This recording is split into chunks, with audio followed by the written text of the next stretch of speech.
Je viens tout juste de descendre de l'autobus un peu au milieu de nulle part. Je me sens un petit peu abandonné. Pour être franc avec vous, je marche cette rue tranquille, il n'y a pas une auto qui passe. En tout cas pour l'instant. Et si j'ai bien compris, pour me rendre au site de Ekbalam Ruinas, j'aurais 7 km à marcher. 7 km! Il fait déjà très chaud, je viens de me crémer un peu parce que sinon je vais brûler. J'espère qu'il y a des autos qui vont passer. Je suis prêt à faire du pouce pour la première fois. Et timing est bon, 7h30. Le site ouvre à 8h, 8h30, quelque chose comme ça. Donc j'ai le temps, là, je fais mon exercice, mais c'est plate, là. C'est une rue droite avec des arbres. Puis rien d'autre. Je me sens légèrement seul. Légèrement. Fait que je vais chanter tout seul dans la rue. Très hâte de voir un des sites les plus impressionnants de toute la péninsule du Yucatan. On y va.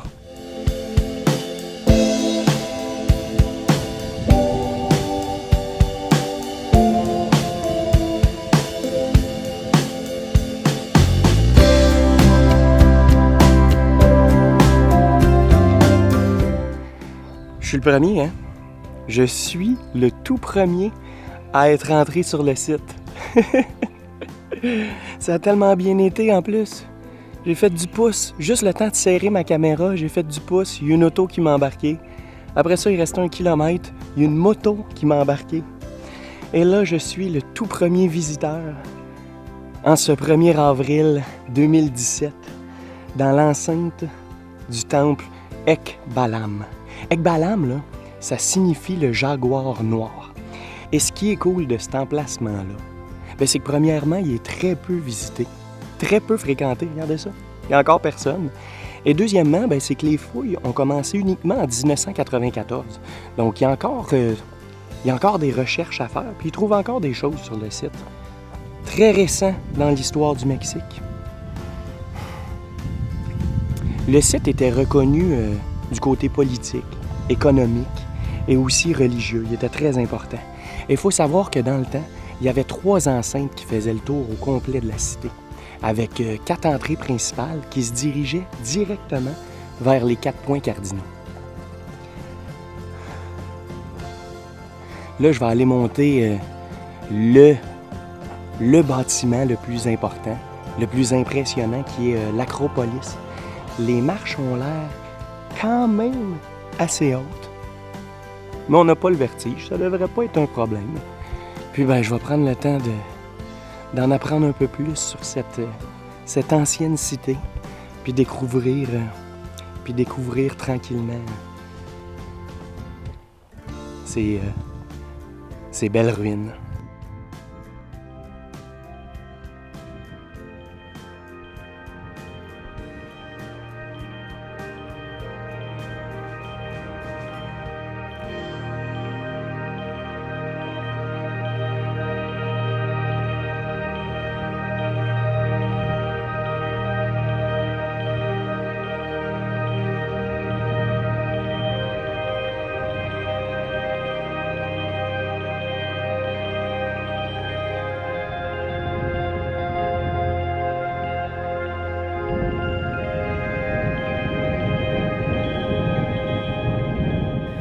Ah wow!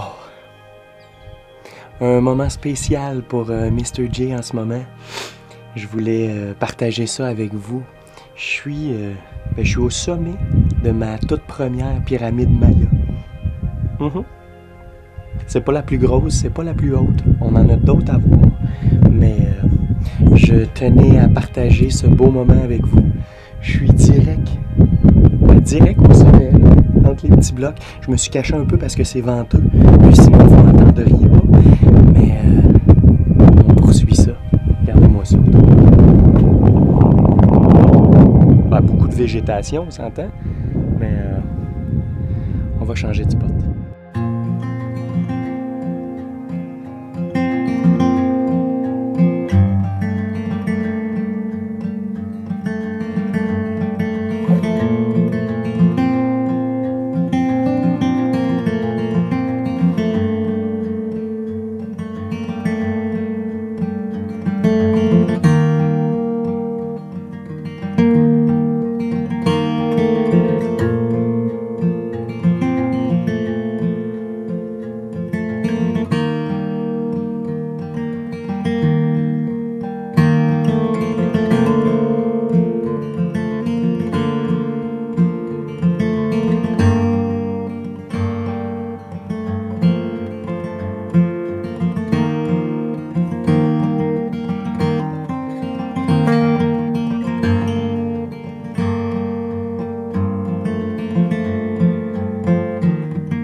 suis en haut de une des acropoles les plus impressionnantes de toute la péninsule du Yucatan. Et sérieusement, ça l'est. Ils ont bien raison. Ils ont bien raison. Elle mesure à peu près 160 mètres de long. Et pour ce qui est de la hauteur, on parle d'un peu plus de 30 mètres. Des marches escarpées. Et là, la foule arrive tranquillement et c'est venteux. Donc, je peux pas parler trop. C'est fou, hein? Il n'y a aucune montagne. Il n'y a aucune montagne. Pas surprenant que la région est appelée les Basses-Terres. On voit tellement loin. C'est cool avec les nuages en plus. Une belle délimitation, des beaux jeux de couleurs. Ben là, c'est sec, on s'entend, là.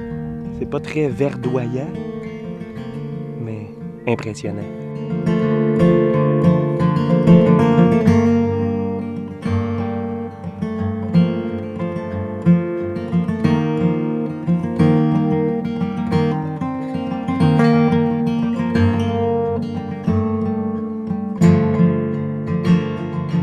Le site de Ekbalan est reconnu pour son immense acropole, qui est littéralement une des plus imposantes constructions de tout le Yucatan. Pour ce qui est de l'histoire du site, il faut savoir qu'un peu comme la plupart des anciennes cités mayas, l'histoire passée est souvent incertaine. On pense que la ville aurait été occupée aux alentours de 500 avant Jésus-Christ et que la plupart des constructions datent de la période classique, soit de 250 à 1200. Ekbalam était une ville importante qui s'étendait sur 12 km². Et quand les archéologues ont trouvé le site, c'était un amas de terre avec des pierres un peu partout qui avaient déboulé de leur structure originale. Bref, des ruines bien maganées et ensevelies par la nature. Mais le plus spécial dans tout ça, c'est que la structure principale, haute de 31 mètres, avait été complètement recouverte de terre par les habitants de la cité eux-mêmes, alors qu'un groupe maya s'apprêtait à les envahir. Pour cette raison, l'acropole est restée extrêmement bien conservée et on a aujourd'hui la chance d'y découvrir des bas-reliefs et des frises encore en très bon état.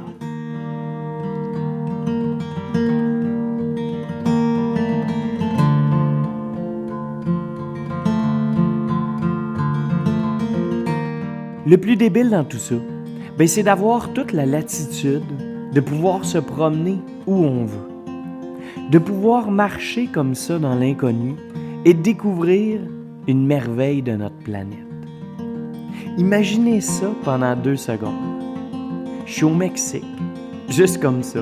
Je profite de la vie, comme trop peu savent le faire. Et tout bonnement, je fais ce que je veux. Je marche où je peux et j'explore chaque facette d'une histoire passée plus ou moins connue de notre race. C'est quand même assez débile, non?